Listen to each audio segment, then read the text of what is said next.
ঝাড়গ্রামে পুতরুঙ্গি খালের উপর বাঁশ এর সাঁকোতে চলছে ঝুঁকির পারাপার। ঝাড়গ্রাম ব্লকের ছোট চাঁদাবিলা এলাকায় পুতরুঙ্গি খালের উপর এলাকার বাসিন্দারা নিজেদের যাতায়াত করার জন্য নিজেদের উদ্যোগে তৈরি করেছেন বাঁশ দিয়ে বাঁশের একটি সাঁকো। সেই বাঁশ এর সাঁকো দিয়ে জীবনের ঝুঁকি নিয়ে গ্রামবাসীরা যাতায়াত করেন, যার ফলে প্রতিনিয়ত ওই এলাকায় দুর্ঘটনা ঘটতে থাকে, এমনকি মৃত্যুর ঘটনাও ঘটেছে। সেই সঙ্গে এলাকার স্কুল পুরুষারা বাঁশের সাঁকো পেরিয়ে বিদ্যালয়ে যেতে সমস্যায় পড়ে, এমনকি কোনো মানুষ অসুস্থ হলে তাকে হাসপাতালে নিয়ে যেতে চরম দুর্ভোগে পড়তে হয় ওই এলাকার বাসিন্দাদের। এভাবেই এলাকার বাসিন্দাদের জীবনের ঝুঁকি নিয়ে বাঁশের সাঁকো পেরিয়ে যাতায়াত করতে হচ্ছে। তাই ওই এলাকায় একটি সেতু নির্মাণের দাবি এলাকার বাসিন্দাদের দীর্ঘদিনের। প্রায় ২-৫টি গ্রামের মানুষ ওই বাঁশের সাঁকো পেরিয়ে যাতায়াত করেন। তাই কবে ওই এলাকায় সেতু নির্মাণ হয় সেই দিকেই তাকিয়ে রয়েছেন এলাকার বাসিন্দারা। স্বাধীনতার ৭-৫ বছর অতিক্রান্ত হওয়া সত্ত্বেও এলাকার মানুষ আজও উন্নয়নের স্বাদ পায়নি। তাই বারবার বলা সত্ত্বেও ওই এলাকায় সেতু নির্মাণ হয়নি। সেতু নির্মাণের দাবিতে পথ অবরোধ, বিক্ষোভ সহ একাধিক কর্মসূচি পালন করেছেন এলাকার বাসিন্দারা, তাতে ও টনক নড়েনি প্রশাসনের। এরপরও কি বলবেন, এলাকায় উন্নয়নের জোয়ার বইছে, তাই আগামী দিনে সেতু নির্মাণের দাবিতে বৃহত্তর আন্দোলনে নামার প্রস্তুতি নিচ্ছেন এলাকার বাসিন্দারা। কিভাবে পারাপার করলেন?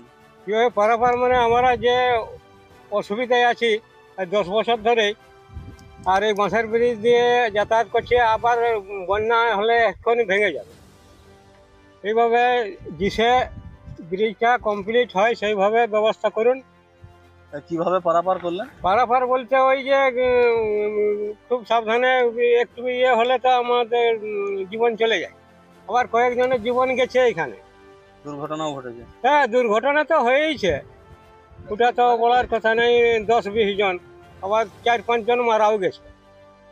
তো এই অসংখ্যটা, এটা যদি সব প্রতি বছরেই হয় তাহলে লাখো লাখো মানুষ মারা যাবে।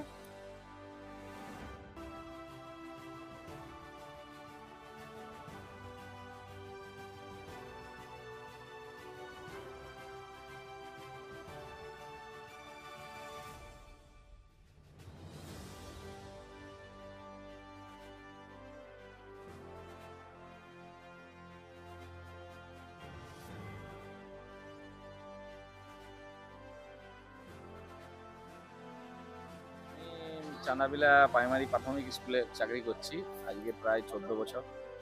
কি অবস্থা দেখছেন এই ব্রিজের দাবিতে তো বারবার সরব? আমি 14 বছর আছি, আমি দায়িত্বে ছিলাম, নতুন এসছেন, কিন্তু এখানে যে ব্রিজের অবস্থা এটা খুবই খারাপ। অনেকবার আমরা ছাত্রছাত্রী, গ্রামের লোক এবং এই চাঁদাবিলা, বড় পিঁপড়ি, পাঁচামি সবাই যে মোটামুটি আমরা অভিযোগ জানিয়েওছি, কিন্তু কোনো সুরাহা সেরকম পার্মানেন্টলি সুরাহা কিছু হয়নি এবং এতে আমাদের খুবই অসুবিধা হয়। এই স্কুল চালাতে, মিড ডে মিল আসা, বাজার যাওয়া, যাতায়াত করা, বন্যার সময় তো আমরা যথেষ্ট রিস্ক নিয়ে আসি। তারপরে এটা হচ্ছে হাতিপ্রবণ এলাকা। আমরা এই বছর সেটা ধরেছি, পুতরুঙ্গি খালের উপরে ব্রিজটা অবশ্যই দরকার।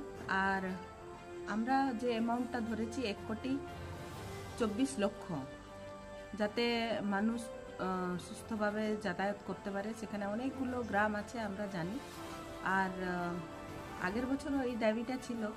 যাই হোক, অনেকগুলো কারণবশত আমরা সেটা করে উঠতে পারিনি। এই বছর হবে বলে আমি আশা দিচ্ছি আর কি। সামনেই তো বর্ষা,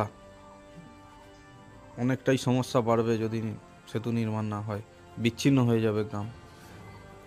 আমরা বিচ্ছিন্ন হতে দেব না। আমরা কাজ যদিও স্টার্ট হয়ে যাবে, সেখানে তো কিছুটা অসুবিধা হবেই, তবে যাতে মানুষ পারাপার করতে পারে সেটার জন্য উপযুক্ত ব্যবস্থা আমরা করে দেব।